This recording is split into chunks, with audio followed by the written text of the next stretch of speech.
But ultimately, it's the combination of LeBron because he's the king, of JR because of the donuts, and Tyronn Lue because you are the coach. And defense is clearly a problem for this team as it has been all year long. Well, I'm going to answer it in a second, but first let me just be the first to say Jimmy Butler's an MVP candidate this year. So, you got your work cut out on the defensive end. You're playing Butler. And DeRozan's knocking down 37% of his threes. That was the only thing missing of his game from his game, and he's shooting 3 of them a game. He's improved. He's elite now. Improved. He's improved, but that was the only thing he needed to do to be elite. He's elite. Butler's an MVP candidate. Though that's a tall task for J.R. Smith, but you're right. I don't care how you're playing defense or what you got to do. You can't score 0 points as the starting shooting guard. Let me say, LeBron is 70% responsible for this, Stephen A. If you put it at 30, I'll put it at 70. He's not 100, but he's more than halfway responsible because, let's be honest, we all know what this is. He ran Kyrie Irving out of town.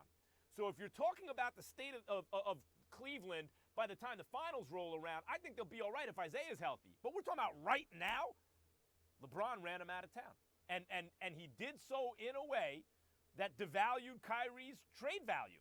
And they got the best deal they could for him, but part of getting a good deal for him was taking back damaged goods. Isaiah was damaged goods. And you knew that it was going to be a while before he even got back on the court. So what Cleveland is dealing with right now is like they're in the second or third game of preseason, really, in terms of what the team's going to look like by the time the playoffs roll around.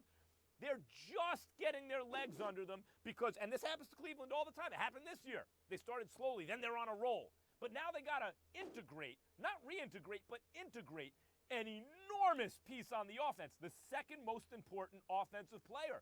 And that's going to take some time. And by the way, that offensive player, remember I said when we saw Isaiah back that first game, the good news is that's Isaiah Thomas. We needed to know, fundamentally, would he be Isaiah Thomas? That's Isaiah Thomas. But that ain't Isaiah at 100%.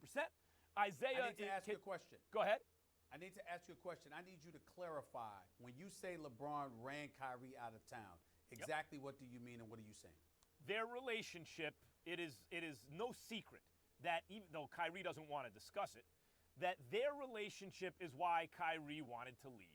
I mean, let's face it. If that relationship is good, Kyrie is still there. And that's on LeBron, and you have made this point. You're the leader of the team, LeBron.